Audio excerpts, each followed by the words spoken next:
Coffee with Caregivers production costs are covered by a partnership with United Healthcare and the National Foster Parent Association.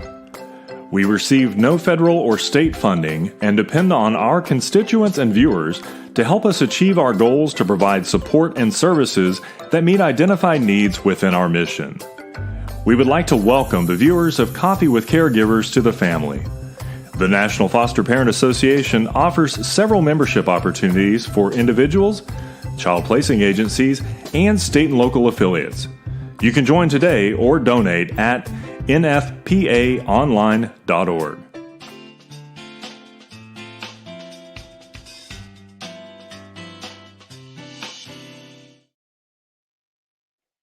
Well, good morning. Welcome to Coffee with Caregivers in 2021. This is our first episode of the new year, and so we're so excited that we are able to be with you again. Today's episode will be kind of an introduction to the new year, and our guest will provide us with some information about our corporate sponsor, about why they do what they do, and why they care. But first, you may want to know or wonder, oh boy, Irene, why do you still have your Christmas tree up in the background? And because I've shared personal things with you before on this show about my family and about experiences that we've had as foster parents for 28 years, I just wanted to share with you a little bit. You know that we have a daughter that's 36 who has Down syndrome, and we're her caregivers. Well, about 10 days ago, my husband fractured the C1 vertebrae in his neck and had to be put in the hospital right away and in acute care, and was there the full week. And then on Friday night, last Friday night, he was put into a rehab facility for we don't know how long. But when he comes home, guess who gets to be the caregiver? And you know, I've been thinking a lot about that. This show is for caregivers. We do what we do here to support caregivers of all kinds, mostly foster parents, kinship parents, adoptive parents. But many of us are caregivers in other ways as well. I know when my mother needed to have a caregiver for a couple of years, we were foster parents, and adding that level of caregiving really changed how we could function as a family, and we had to pay really close attention to where our priorities were, and that no other children in the family, suffered because of the time that needed to take care for an invalid elderly person. So when this all happened, and the doctors were talking to me in the hospital, and the recovery is going to be 3 to 5 months, and he won't be able to do much of anything on his own, and things like that, it brought back a lot of memories of truly being a caregiver. We haven't actually fostered now for about, since 2002, I guess, when we moved and didn't have any support system to help us anymore. But boy, did those feelings and those memories come flooding back, and how tired I got, how frustrated I would get, how disappointed I would get in the services available, people responding when we needed them, all of those things. And it brought back kind of like what it was like every day being foster parent. So I've just had this kind of grieving time of reliving some of that and realizing that we were able to function and I think do a really pretty darn good job at raising children, especially those kids that weren't ours, to the best of our ability through some really difficult times. And I was telling my good friend about my thoughts over the weekend, and when I was finally able to come home and spend a little bit of time with my daughter, and bring her back home. And my friend said, but Irene, all of you, everybody who is a caregiver, and certainly people who are foster parents, should celebrate what they did, how they accomplished it, and celebrate themselves because of how strong and resilient and creative um, and determined we had to be every day to get through everything that we knew we had to do, and we had to do right well for our family, for all of our kids.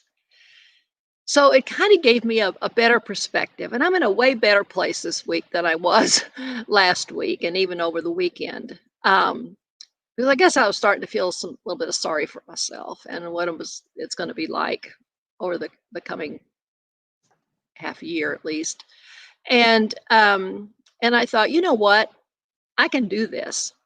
Absolutely, I can do this. Look what I've already done. Oh my gosh, over those years. I know I have the ability to make this work and to make it all happen. So I hope we can help you, and I can help you start this year off um, on a positive note, even if maybe it hasn't started off so positive for you. Because we all had high hopes on New Year's Eve, what 2021 could be, and 4 days into it, things fell apart. Certainly for us, in a big way. Um, but we have so much to celebrate that happened in 2020. Our daughter had 3 very successful, much needed mandatory surgeries. She came through with flying colors every time. She's better and stronger than she's been before. Um, the rest of our 4 children and 22 grandchildren and 3 great grandchildren, another one on the way now, are well. They're doing good. There's so much to celebrate. So let's hope that we can kind of focus on the positive, know that we're going to get through this because we have the support of not only our faith, but our friends and our family members to help us get through it. And the friend I was talking to over the weekend is my friend who has been my friend, dear friend, for over 45 years. I owned a daycare center many, many years ago, and I operated that daycare center. And my friend Marty, she enrolled her son, and that's how we met. Isn't that amazing? And our friendship has grown over the years, so we're more like sisters and than we are friends. And we happen now to live in the same apartment complex. We all decided to go to a simpler way of life. Let's live in a 55 plus senior living environment and uh, have some time to enjoy things more than being responsible for a big house and a yard and all those things. And so we live in the same complex. And about, I guess 10 years ago, I got to show you this. I found this little statue, and it just reminded me of me and Marty. And so I got her one and me one. Well, we both have them out in our homes. They moved with us. They're on display in our apartments now. And as I was going through a Facebook thing and saw an ad, guess what I found? My coffee cup. These ladies even have on the same colored coats. So I could get the cup with my name and Marty's name on it. And on the back of my part that I can read says, "We'll be friends until we're old and senile, then we'll be new friends." And that's kind of the way it is with us. Anyway, cheers to Marty. Cheers to all of you in this new year. And I think if we can work together and move together and talk with each other on Tuesday mornings, we're going to get through this year just fine. We made it through 2020. I think with some better support, we can even do better in 2021. Okay, now to the important stuff. NFPA is flourishing. It's really sad, I guess, in a way that you do better as a nonprofit when people need you. But that's really the way it is. I mean, we're set up to help people. who need help, right? Who need support, who need advocacy, who need information, who need to be validated, who need to be recognized. Um, and we've been called upon at NFPA to do quite a lot of that, and in some new ways as well. And it's been exciting, and it's an adventure, and we're learning every day as we move into some of these new programs and things. And the experience of support that we're getting from our members, and those that aren't members, and those that are joining because they see what we're doing. And I was really excited to go through my emails at the info at nfpaonline.org, because I answer those. I get those emails and I respond to them when they come in.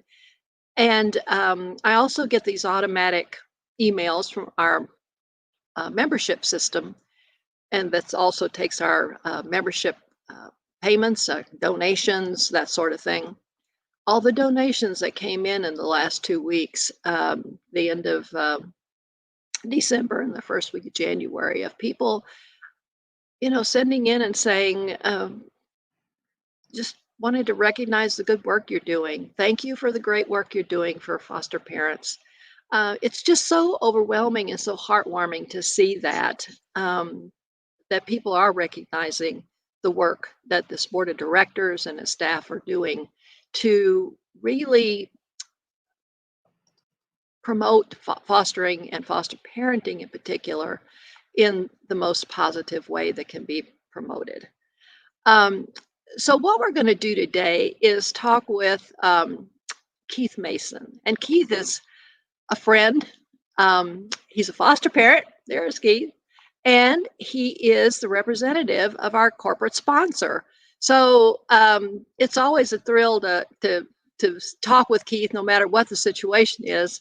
But particularly today, because I admire him for what he does, his family,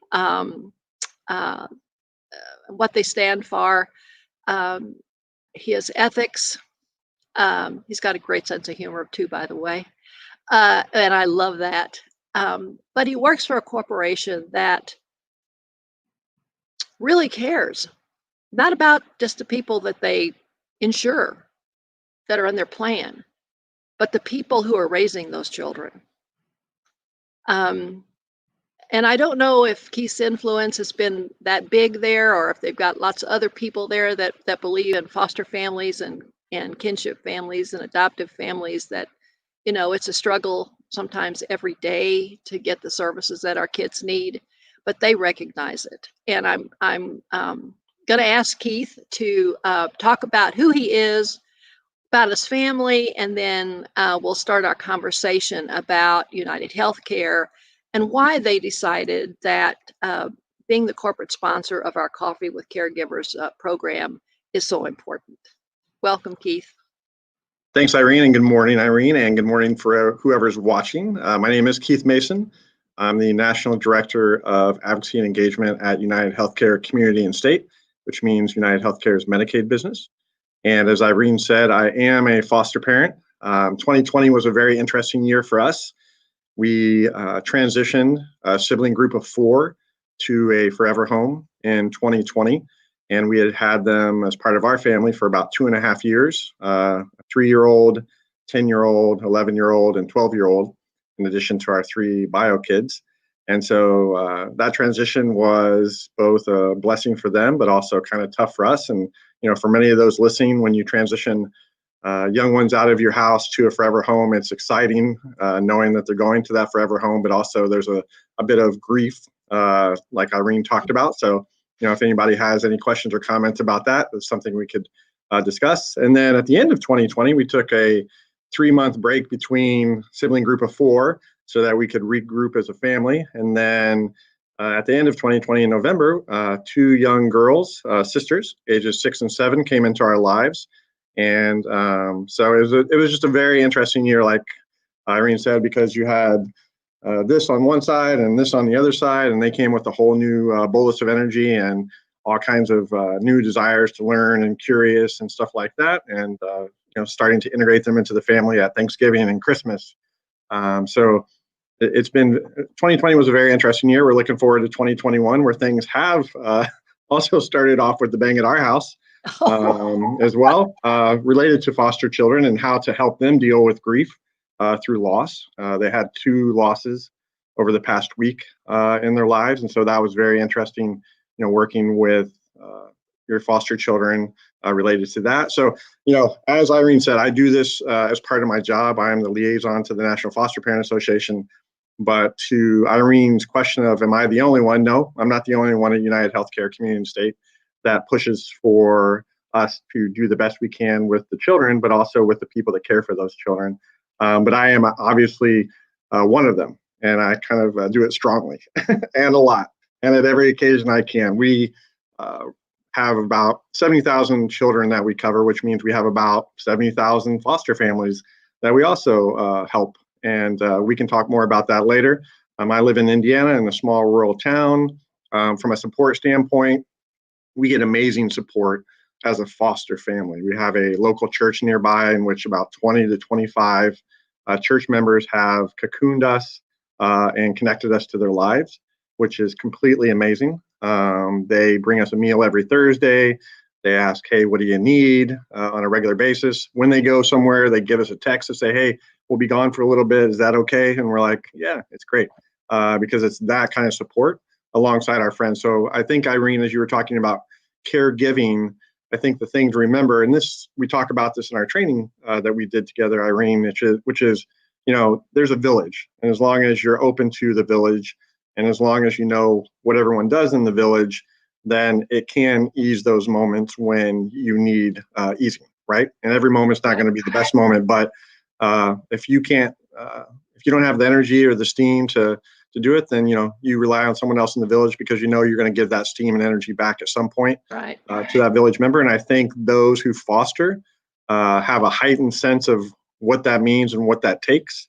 And so I'm just excited to not only professionally be able to support the NFPA, but also personally support the NFPA and Coffee with Caregivers, because I think that as I participate, as I watch it, I think it's a great place for us as foster parents, as caregivers, to exchange ideas, to let it out, to bring it in, and to think about, how do we make 2021 the best we can. It's interesting, Irene, we had a traditional, quote unquote, Irish New Year's Eve meal, right? Or New Year's Day meal, which is, cabbage, cornbread, Poppin' John's, corned beef, that symbolize all these different things, right?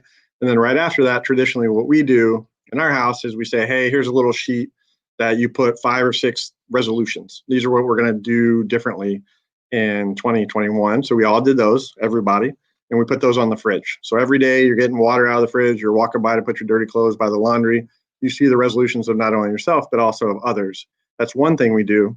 And then we put a bucket list. You have to fill out a bucket list of 10 things. So in 2021, what are 10 things you want to do? So, one of the foster daughters, she wants to go to Disneyland, but also she wants to learn how to play soccer.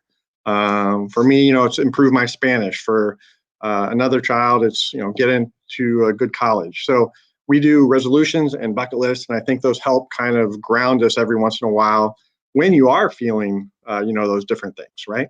Because you're saying to yourself, hey, I'm looking inward, but also I have to have fun, or I have to do something. And so it'd be really interesting for me. And again, that might be another coffee talk or Coffee with Caregivers, but it'd be interesting to see kind of the foster parents that attend this show. What are some of your resolutions for 2021 related to how you foster, or what are some bucket list items that potentially you want to have in 2021?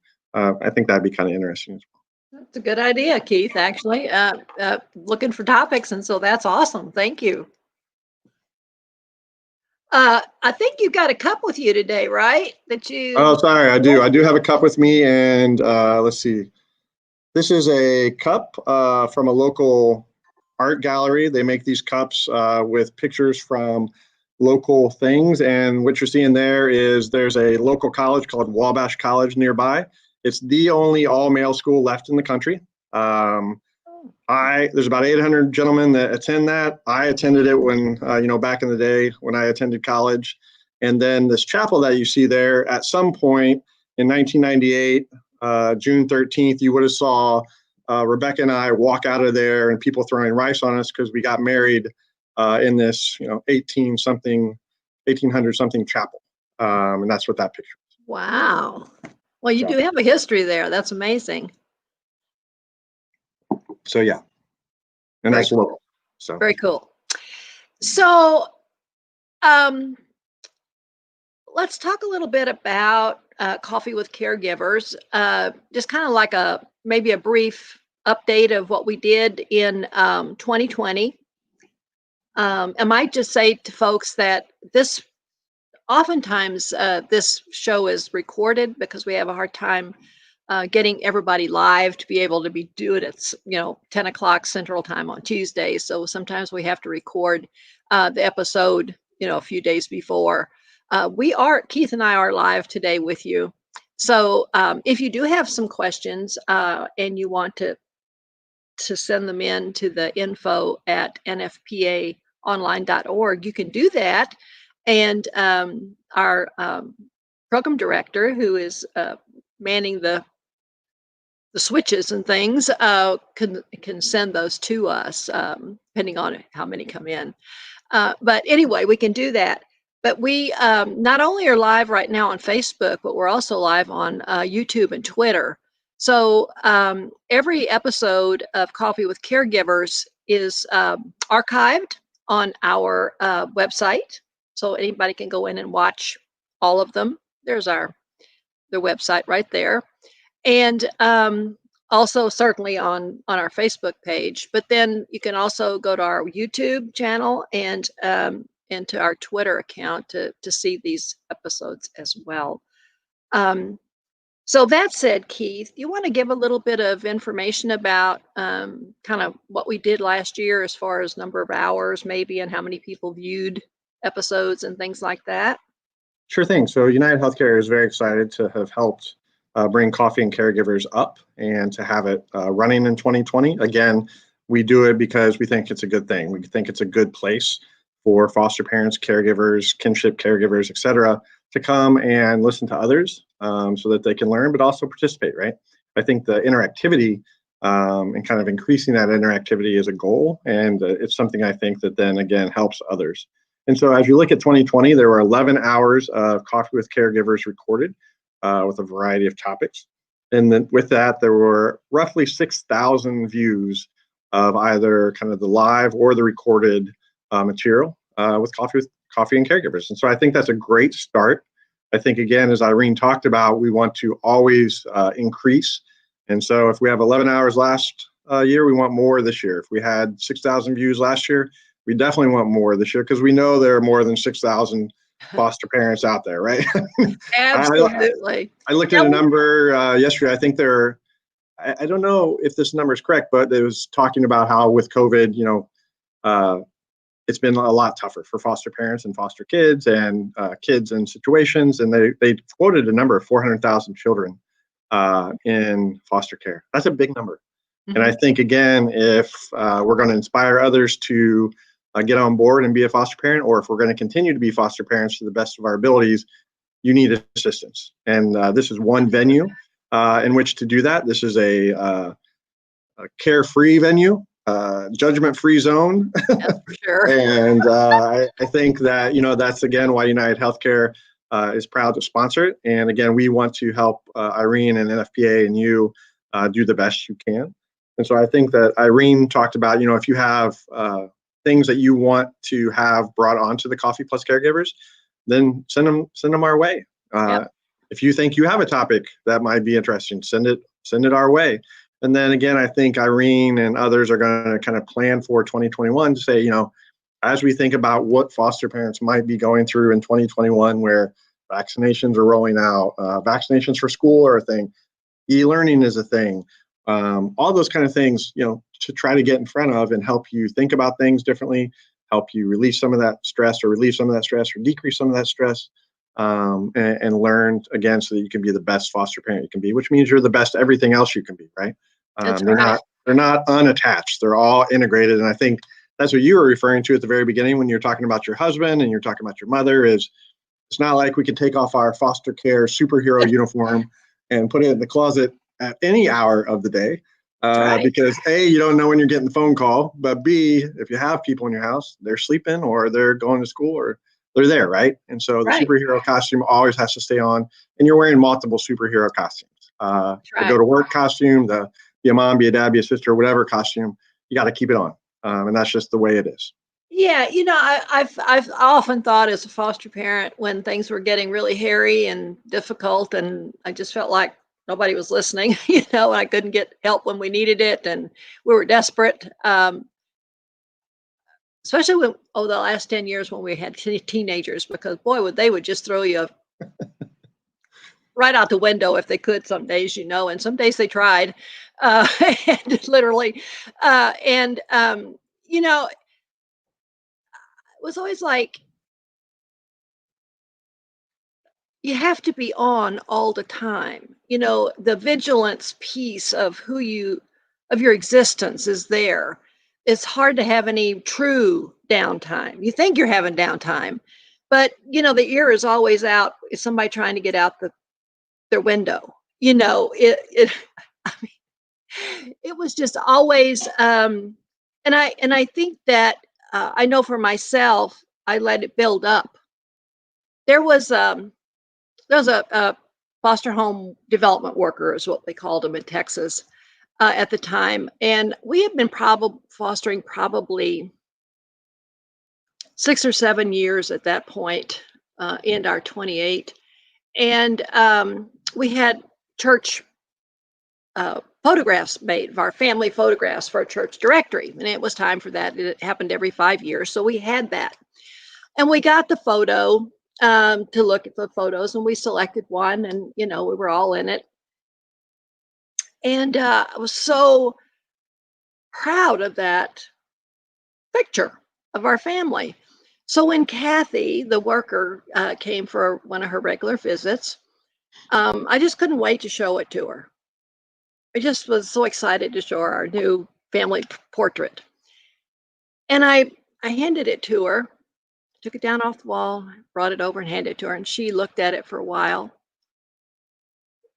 And she said, "Irene, wow, tell me about what got this picture." And I said, "Well, it's kind of weird." "Okay." I said, "Well, the kids are all color coordinated. My husband's color coordinated with the kids. Um, Everybody's got beautiful smiles on their face. Nobody was making a weird face or had their tongue sticking out or anything. Everybody's hair was combed, right? I mean, I said they looked like they were spit shined, I mean, they were just beautiful." She said, "You are absolutely right. They are. Now, who didn't you talk about?" And I just kind of like, "Well, what do you mean?" She said, "You didn't mention you." I said, "Oh." She said, "What do you have on in that picture?" I said, "I don't remember." She said, "How many times have you looked at this picture?" I said, "Well, probably hundreds already. Every time I walk by it, I look at it. And you don't know what you had on." "No, I don't." "Do you know what your hair looks like? Do you know how dark the circles are under your eyes?" "Keith," I said, "no." So she turns the picture back to me. She says, "Now look at yourself." I looked horrible. My hair was sticking all out like that. My big black eyes like a raccoon. I wasn't color coordinated. Yeah. I didn't see that because I either didn't want to. My psyche said, "No, you don't want to know how bad you look. You don't want to know how tired you really are," because I wasn't important to myself anymore. She, I will always credit Kathy for helping me understand my part in being a foster parent. That if I couldn't, and now we hear it all the time, if you don't have well being yourself, you can't give well being to kids. That's what I learned many years ago from this one worker. Nobody else. I mean, we had 6 kids all the time, no matter what. They take one, put one. I mean, no matter how tired, how run down, how whatever I was, nobody said a word to me except her. And she said, "It's time for you to understand right now, Irene, you cannot be all things to all children. So get a grip. You've got to start saying no sometimes. You've got to start making time for yourself. You need to go to the beauty shop." That's what she told me. I said, "You're right. You're absolutely right. I have not paid any attention to myself." So, That, you know, it the best advice comes from people probably that you often don't think it's going to come from. And that conversation that day will forever be etched in my mind because it changed the way I looked at what I was doing and the how of it, not the why of it. I knew why I was doing it. It's the how I was doing it. That if it got any worse, I wasn't going to be doing what I needed to be doing for my family. They were going to be suffering from it because I didn't have anything to give them anymore. So I learned that I had to take care of myself too. Hard lesson, I think, oftentimes for many, many, many people to learn. And I see it in foster parents all the time, especially the foster mothers. I can't speak for the daddies because I don't understand how they relate, but I know my husband was, a wonderful, wonderful dad to these kids. And but when it came to the tough stuff, it was kind of like, okay, Irene, take care of it. And so that was the role I took. And so we had to start having conversations as well about sharing the load a little bit more, right? Um, Evening some of that out to take some of the stress off of one, and the other needed to pick up some things. I mean, it all led to, another what 20 years of more of fostering very successfully that we could do together. And I don't think I ever looked that bad again. I hope I didn't. But um, but I learned a lot of lessons early on, and it hurt. It hurt my feelings. I didn't want to hear it. I was appalled, but she was right. So even in sharing this little story now, I mean, we all go through those things, and I hope that folks that are listening will take a look at themselves. Go stand in front of the mirror, see what you look like. Do you have bags under your eyes or dark circles under there? Is that just the way God made you, or are you just that tired? I mean, really. Um, when's the last time you had a pedicure? When's the last time you said, you know what, I can take an hour and a half and go somewhere and be by myself and just relax and let somebody pamper me? Um, find somebody to watch those kids, whatever it has to be. But you've got to do some things that if it's a walk, go on your walk, or it's a time in a hot tub somewhere, go do that. Go find somebody who lets you, but get those things done. And that's what we started to do and made a lot of difference. And it still makes a difference for us because, don't foster anymore, but it's a lot of work to being the executive director of the National Foster Parent Association. I have to admit, a lot of long hours. And, I've learned that still have to do those nice things for myself in order to have the energy and the clear thinking that I need to um, manage an organization of this scope. So I know that our relationship with United Healthcare has been just a real shot in the arm for us. Financially, yes, because of the funds that we receive from United Healthcare for Coffee with Caregivers and for our annual conference, those things. But just the relationship that I've been able to develop with you and some of your coworkers, and visit some other states together, do training together, like you referenced a while ago, just a wonderful thing to be able to do. But to know that it's an organization that really cares about the caregivers. I was wondering, would you talk a little bit about some of the things that y'all are doing that is supportive to the caregivers? Yeah, so and quickly back to your story. So thanks for sharing that story. I think, with 2020 just upon us, I think it would be very interesting for those participating again to kind of look in that mirror, like Irene talked about, and say, hey, what am I what am I doing in 2021 as it relates to me? That's one, but why am I continuing to foster in 2021? That's one thing. Two, I think if you have a partner, a spouse, husband, a wife, obviously you need to be on the same page, right? That's super key important. And so even having that discussion once you've kind of had your own look in the mirror discussion about, hey, let's reground ourselves for 2021 in our foster parenting because the time is now, right? There's a whole lot going on last year. You have 12 months ahead of you this year, and having the conversation sooner rather than later is only going to help.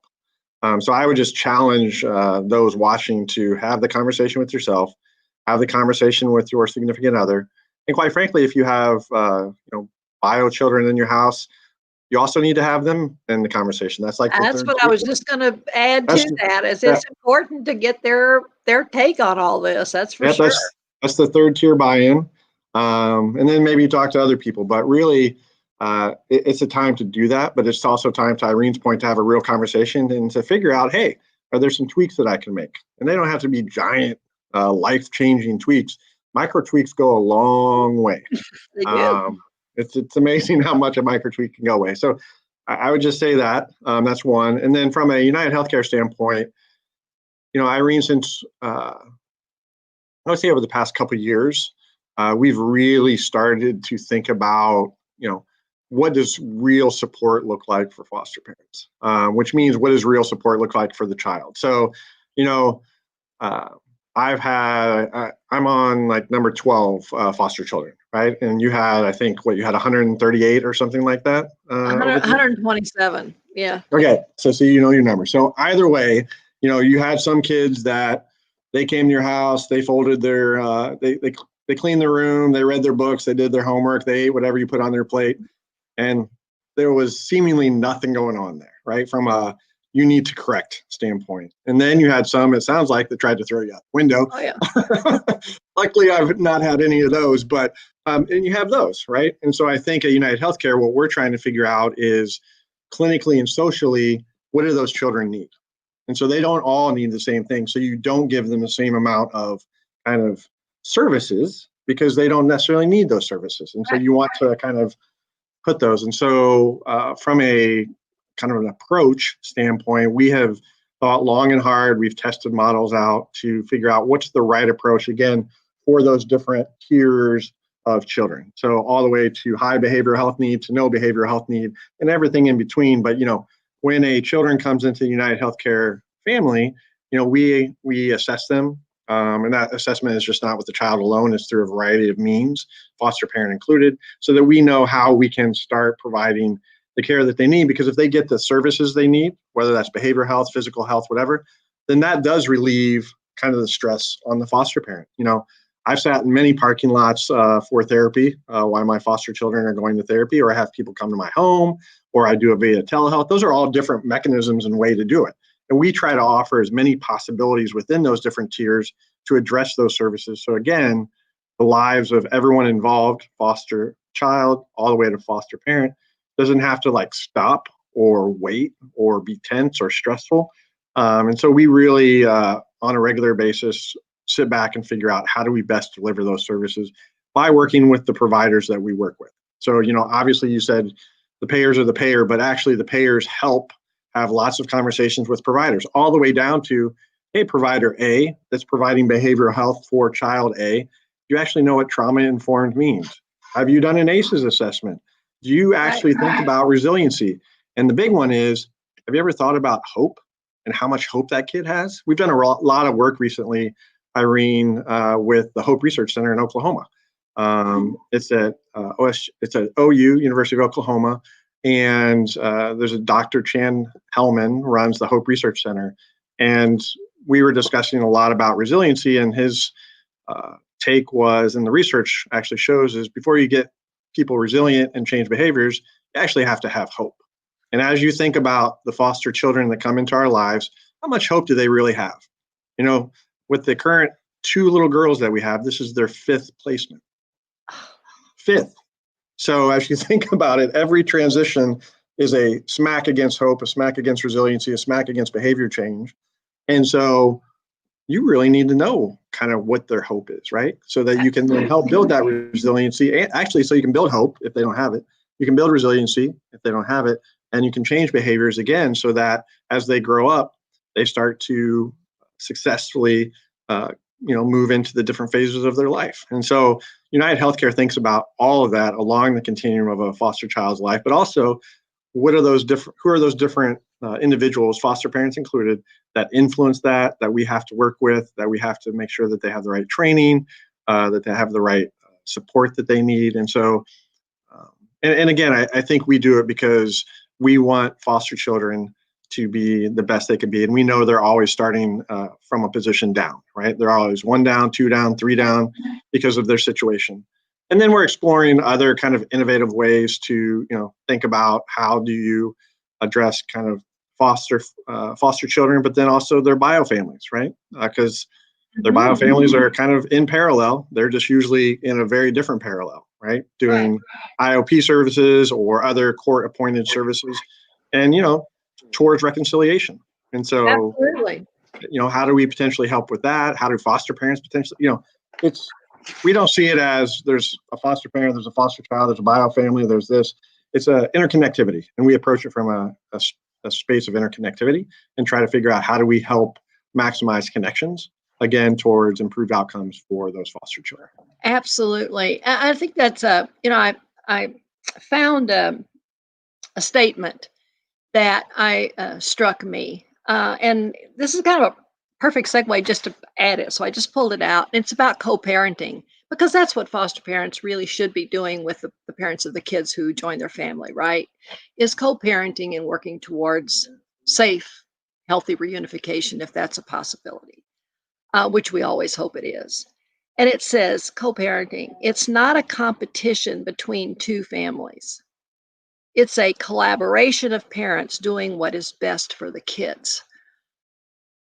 And I think that one of the things that NFPA is going to be doing this year is trying to spread that definition around.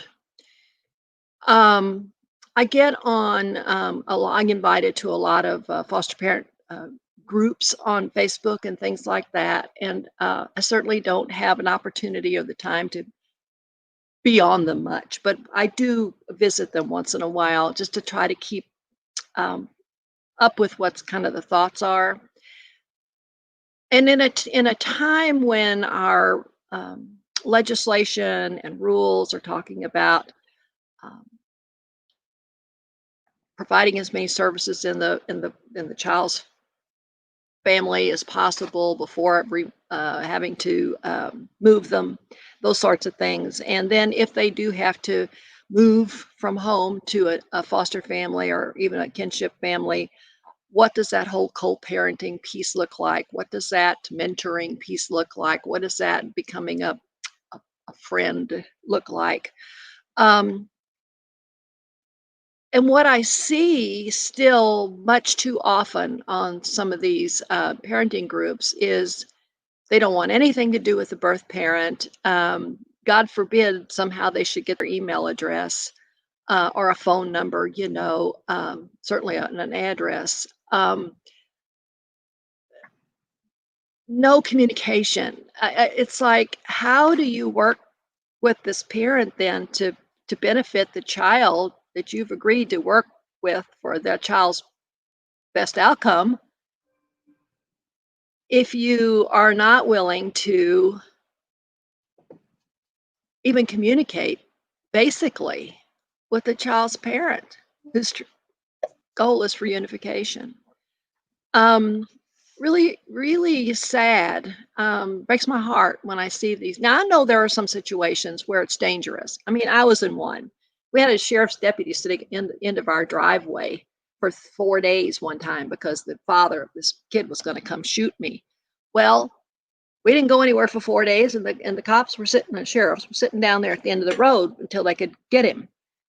I understand that.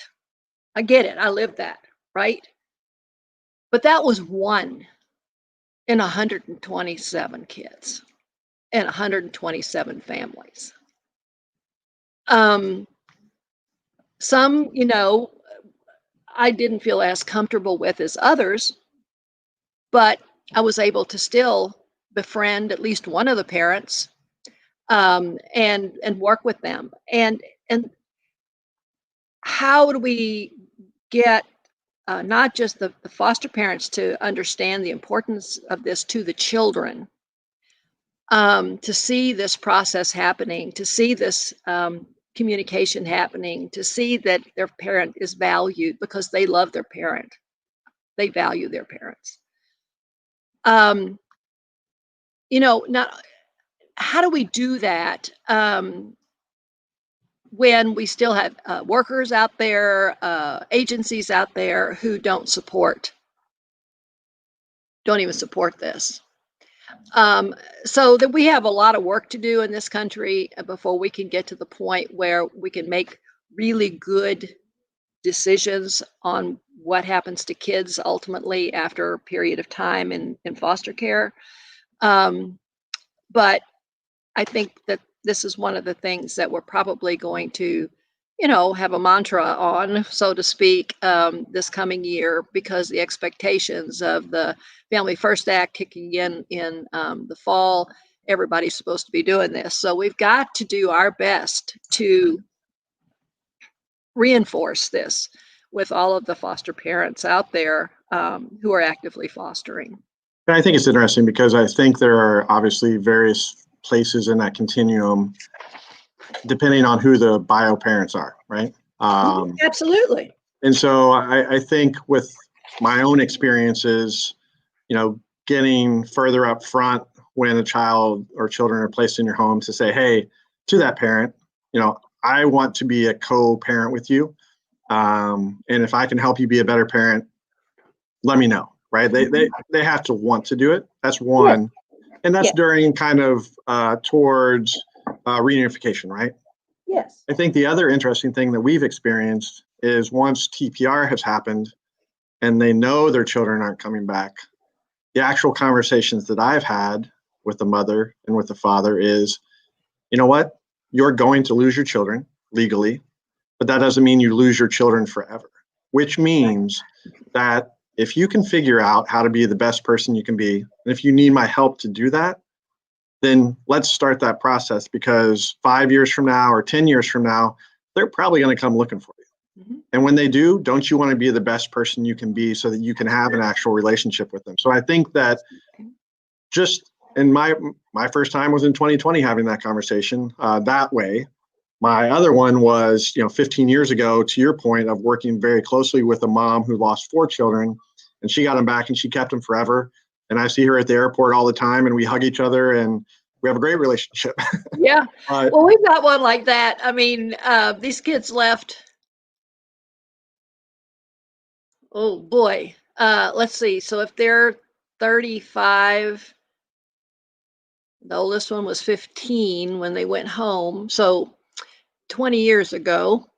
And we're still friends with the mom and the stepdad. And I see them once in a while at the grocery store or Walmart or something. But we communicate by texting and Facebook Messenger or whatever every once in a while. And I used this example when I was talking to the Commissioner Milner at the Children's Bureau in talking about why the relationship with the children's parents is so important, and not just while you have them in your home, and they're part of your family, but after that, to still be a resource if they need you. If they don't need you, that's great, but to know that you're there for them if they need you. And so this mom would reach out to me every once in a while with one of the kids. There were three siblings, and the oldest, the second oldest is a girl, and she has made some choices that were a little bit questionable as she became an adult, but became, is doing really well. But I got this text and it said, Irene, I think our daughter needs us. 20 years after she went home. I Right. think our daughter needs us. And then she went on to say that she hurt her back really bad. She needed to go to the doctor. This mama had no transportation at the time. Car was broke down. This young lady lives in San Antonio. I'm in Austin, but I said, okay, I'm going to give her a call. I did. San Antonio, took her to the doctor because that's what she needed. But the mom knew that I would try to help them in some way. But the wording of it, I think our daughter needs us. After 20 years of that not being the case, was really poignant to me. Okay, we've got a comment here. Yes, Irene, thank you for sharing this very necessary information. Well, I hope it helps, Robin. I hope it helps to hear these real life experiences. Keith and I both got them. I mean, we've lived this life. He's still living this life, and I still do in ways, just because I still have connections with so many of the kids who were a part of our family, and it's a joy. And some that were adopted from our family that we're still connected with, and um, I've shared other stories as well, and I know we've gone too long today, so we call this off because I think we're 50 minutes in, and that's awfully long for our Coffee with Caregiver segments. We usually try to keep them shorter than that, but I think because we didn't have any in the end of November and December, that I'm just so excited to be back on. And again, my apologies for us not being on last Tuesday, but last Tuesday was neck deep in the hospital with trying to figure out what was going to happen to my husband, and if he was going to be able to recover with just braces or with a neck brace, or if he was going to have neck surgery or whatever it was going to be. And so we just couldn't pull an episode off last week. But we're back on track now, and things will be better. I hope they'll have the Christmas tree down. But I'm really seriously thinking about leaving the thing up and taking the Christmas ornaments off and putting some Valentines on there, and then maybe some Easter eggs and some American flags for 4th of July, and some turkeys at Thanksgiving, and then put the decorations back on for Christmas. Wow. That's kind of where I'm at now in my life. I don't have to have it perfect all the time, and I like the darn tree. It fits that little corner real fine in my apartment. And we're enjoying the light. So you know what? It may still be up the next time we talk, but if it is, it'll have some Valentines on it or something like that. So adjusting, making changes, and let's make life easier um, is kind of my mantra now. And I'm doing that more since I know that when Bill gets home, um, he won't be able to do much for himself for a while. So um, we'll take that day by day. So Robin's saying I work closely with birth parent leaders and mentors and have been very successful with great birth and foster parent relationships. I'm so glad to hear that. I think the attitude of the foster family is critical in making this successful, but also the people who support that foster family, their workers who work with them, the agencies they're with have to build in supports for them, because it's not always an easy road. There are some rocky times. But I know that when times got rough, kind of a relationship with the parents who are going through some stuff and maybe made another bad decision, and you can't understand why. But you didn't abandon them. You tried to help them figure out the why. Our relationships even became stronger. So, and those are the families that we still have contact with after years of being a part of their family and them being a part of ours. In fact, I had one tell me on the phone on Sunday. She called because she saw on Facebook about what my husband was going through, and she said, "Oh, Irene, we've been in Louisiana visiting my mother, and I took the kids, and I'm just seeing this. Oh my gosh, what can we do? We love you. You're part of our family. What can we do? How can we help? I mean, all of those things. It's my goodness. I thought after she said that to me, I thought, where would our life be if we didn't have these wonderful people in it? And that's not the way it started out with that family at all, right? We were the bad guys who took her kids. So, you just got to roll with it sometimes and understand that everybody has a hard time. My favorite author that writes a blog all the time, Sean Dietrich, he writes Sean of the South. He wrote a thing about fear this last week that was just awesome. And the fears that we all have them, all kinds of fears, and how we adjust to those and what we do with them, and it was really good. So I might use that on one of our episodes because we all have them. We fear what's going to happen tomorrow because everything seems like every day something bad's happening or is going to happen, and we're under a lot of threat of all kinds of things politically and health-wise and just all of it. And so families that lost their jobs financially or losing their homes. I mean, there's huge fears out there that are far outweighing some of the positives that people are trying to find in their lives right now. And he had a really good article about that and how to put some perspective to that. So we may use that fairly soon. In one of our intros or something. But Keith, thank you. I so appreciate. I'm giving almost an hour of your time this morning, far more than we thought it would be. I talk too much, I know, but your words of wisdom, the support that we get from United Healthcare, what y'all do for foster families across this country is much appreciated. And we thank you very much. Well, no worries, Irene. Thank you for having me on the show. I look forward to working with you on more coffee and caregivers. And for all those foster parents out there, have a great 2021. Bye, everybody. See ya. This episode is brought to you in partnership with our friends at United Healthcare. For more information about United Healthcare, please visit www.uhc.com.